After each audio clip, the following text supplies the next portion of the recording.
এখনো পর্যন্ত কোনো সিদ্ধান্ত হয়নি এবং আমার নিজের ধারণা জেইউপির সঙ্গে জোট করে অনেকে বলছেন যে মোহাম্মদ সেলিম তিনি সংখ্যালঘু যে ভোট ব্যাংক রয়েছে সেখানে হুমায়ুন কবির বা এই নওশাদ সিদ্দিকীর হাত ধরে ভোট ব্যাংকটাকে ফের একবার জীবিত করে তোলা। কারণ আমরা দেখেছি চিরকালই যে ভিন্ন রাজনৈতিক মতামত হলেও ব্যক্তি স্তরে তাদের মধ্যে বন্ধুত্ব থাকে। দেখুন, নির্বাচনের সবাই সবার সঙ্গে কথা বলেন, কিন্তু আমাদের পার্টির যে সিদ্ধান্ত সেই সীমারেখাটা স্পষ্ট। দিন কয়েক আগে তৈরি হয়েছে জেইউপি, অর্থাৎ হুমায়ুন কবিরের বিশেষ পলিটিক্যাল পার্টি। তিনি বলছেন তিনি বিভিন্ন জায়গায় লড়াই করবেন এবং প্রার্থী দেবেন এবং তিনি বাংলা জয় করবেন। কিন্তু এরই মধ্যে একটি জল্পনা উস্কে দিয়েছে কোথাও গিয়ে যে একটি শহরের 5 তারা হোটেল এবং সেখানেই বৈঠকে দেখা যায় একেবারে সিপিএম এর বর্ষিয়ান নেতা মোহাম্মদ সেলিম এবং তার পাশাপাশি হুমায়ুন কবিরকে। এবং আমাদের সঙ্গে এই মুহূর্তে রয়েছেন একেবারে বর্ষিয়ান নেতা, তার পাশাপাশি বিশিষ্ট আইনজীবী বিকাশ রঞ্জন ভট্টাচার্য। স্যার, এই মুহূর্তে দাঁড়িয়ে আমরা যে আলোচনা দেখলাম, মোহাম্মদ সেলিম তিনি বলছেন যে এই বিষয়ে জোট করার বিষয় নিয়ে কোনো কথা হয়নি, শুধুমাত্র আলাপচারিতা এবং মন বোঝার চেষ্টা করা হয়েছে। ঠিক কি হয়েছে, দলের তরফ থেকে কি খবর রয়েছে?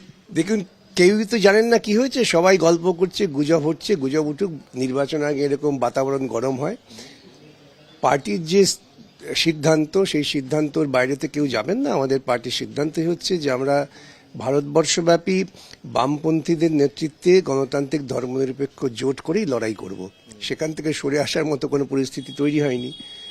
এবং যে ইউপি পার্টি, তিনি তার কোনো এখনো রাজনৈতিক অস্তিত্ব প্রমাণ করতে পারেননি, তিনি তার ধর্মীয় অস্তিত্ব প্রমাণ করেছেন। অতএব আমার মনে হয় না এই নিয়ে খুব বেশি বাড়াবাড়ি করার বা আলোচনার সুযোগ আছে। কোথাও গিয়ে মোহাম্মদ সেলিম তিনি তাকে যখন গতকাল রাতে জিজ্ঞাসা করা হয়, তিনি বলেন যে জোট এখনো হয়নি, তবে কোথাও গিয়ে কি তাহলে কথাবার্তা বলার চেষ্টা চলছে? দেখুন, নির্বাচনের সবাই সবার সঙ্গে কথা বলেন, কিন্তু যে সীমারেখাটা আমরা আমাদের পার্টির যে সিদ্ধান্ত সেই সীমারেখাটা স্পষ্ট, যে কখনোই কোনো রকম ধর্মীয় মৌলবাদী দলের সঙ্গে কোনো রকম আপোষ করা সম্ভব না। তবে এই জল্পনা তো উস্কে যায় তিনি রাজ্যের জেনারেল সেক্রেটারি। জল্পনা তো করা ভালো, তাতে তো সাংবাদিক মহলও তাজা থাকবে, আমরাও খুব ব্যস্ত থাকবো এই জল্পনা নিয়ে। কিন্তু আদতে যে সিদ্ধান্তটা হবে সেই সিদ্ধান্তের ভিত্তিতেই কাজ হবে। আর জানবেন, আমাদের কমিউনিস্ট পার্টিতে সিদ্ধান্ত কখনো নির্বাচন ব্যক্তির উপর ব্যক্তি বিশেষের নিরিখে হয় না, এটা সামগ্রিক যৌথ সিদ্ধান্ত হবে। অতএব এখনো পর্যন্ত কোনো সিদ্ধান্ত হয়নি এবং আমার নিজের ধারণা জেইউপির সঙ্গে জোট করে নির্বাচন লড়ার মতো বাস্তব ভিত্তিও নেই। এই যে আলোচনা আলাপচারিতা তিনি করতে গিয়েছিলেন, সেটা কি একান্ত ব্যক্তিগত নাকি দল জানে? আছে, ধরুন ওরা মুর্শিদাবাদের লোক, একে অপরকে বহুদিন থেকে চেনেন, দুজনে যদি হোটেলে গিয়ে আড্ডা মারতে যান, খেতে যান, এতে আপত্তি আর কি আছে? আমি জানি না, আমাদের সমাজে কি দুটো মানুষ ভিন্ন রাজনৈতিক মতবাদের হলে তারা একসঙ্গে বসে কোনো সামাজিক অনুষ্ঠানে থাকতে পারবেন না, তারা হোটেলেও যেতে পারবেন না? এটা তো হয় না। বরং আমরা দেখেছি চিরকালই যে ভিন্ন রাজনৈতিক মতামত হলেও ব্যক্তি স্তরে তাদের মধ্যে বন্ধুত্ব থাকে। আপনাদের দলের থেকেই প্রশ্ন উঠতে শুরু করেছে যে যখন আপনারা বাবরি মসজিদ হচ্ছে সেই সময় যখন সিপিএম রুখে দাঁড়িয়েছিল বা বামপন্থী দলগুলো রুখে দাঁড়িয়েছিল, সেই সময় হুমায়ুন কবিরের সঙ্গে জোট করা কতটা যুক্ত? জোটের কথা আসছে কেন? জোট ভাবছেন কেন আপনারা?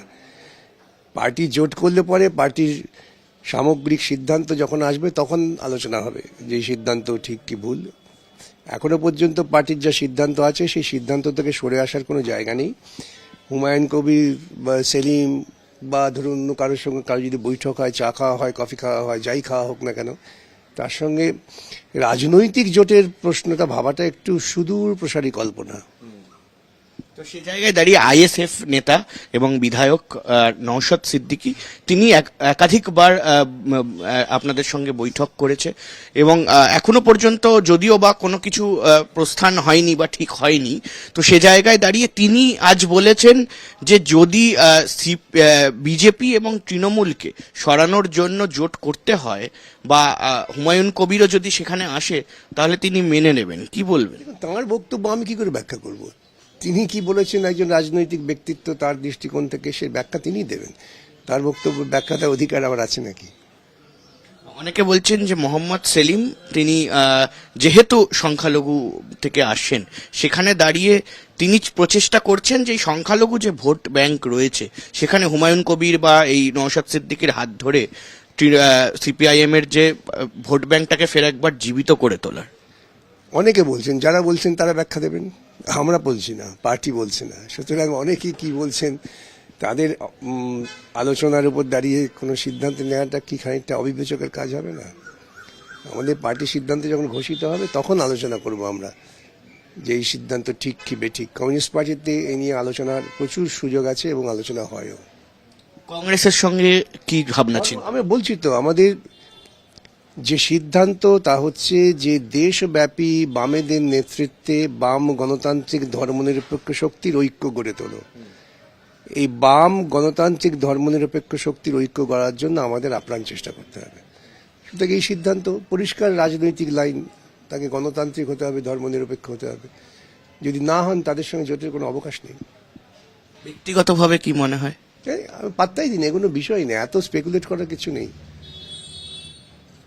মূলত এই কয়েকদিন ধরে আমরা দেখছিলাম যে সিঙ্গুর নিয়ে বেশ তোলপাড় হচ্ছে। প্রধানমন্ত্রী সিঙ্গুরে এলেন, মুখ্যমন্ত্রী সিঙ্গুরে গেলেন।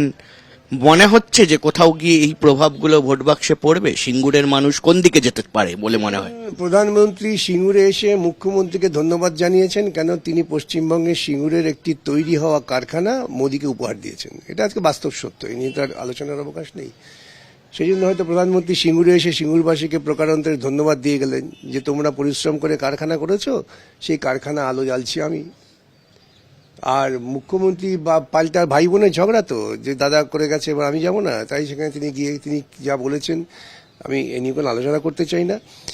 কারণ পশ্চিমবঙ্গের শিল্পের সম্ভাবনা তিনি অঙ্কুরেই বিনাশ করে দিয়েছেন এবং সাম্প্রতিককালে তিনি একটি আইন এনেছেন, যে আইনের ফলে এই ইন্ডাস্ট্রি করবার জন্য যে সমস্ত ইনসেন্টিভ দেওয়া হতো সেগুলো বাতিল করে দিচ্ছেন।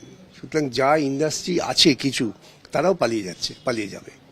সিঙ্গুরে কারখানা এখন ওখানকার মানুষে অনেকেই আক্ষেপ করে যে সিঙ্গুরে কারখানা হলে ভালো হতো। তাহলে কি কোথাও গিয়ে এই বিজেপি তৃণমূল ছেড়ে এসে সিপিআইএম আবার সেই জায়গায় রিভাইভ করতে পারবে? এ কথা প্রথম দিন থেকেই আমরা বলছি যে পদক্ষেপ নেওয়া হয়েছিল সেই পদক্ষেপটা পশ্চিমবঙ্গের সর্বনাশের পক্ষে উপাদেয় এবং বিজেপি আরএসএস এর পক্ষে খুব সুখের। মানুষ এটা আজ হোক কাল হোক বুঝবেন, মানুষ বুঝছেন, মাটির তলার মানুষ তারা ধীরে ধীরে উপলব্ধি করছেন এবং সেই জন্যই দুটি দলই আতঙ্কে আছেন, তাই তারা বারে বারে সিঙ্গুর করে নাচানাচি করছেন। এই নিয়ে কোনো সন্দেহের অবকাশ নেই যে মানুষ জাগবে, মানুষ জাগলে পরে মানুষ সমস্ত রকম ভাওতাবাজিকে ছুঁড়ে ফেলে দেবে।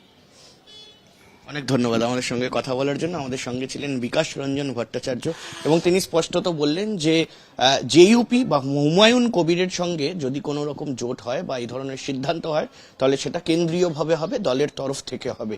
কোথাও গিয়ে এটাও বললেন যে সাম্প্রদায়িকতা বা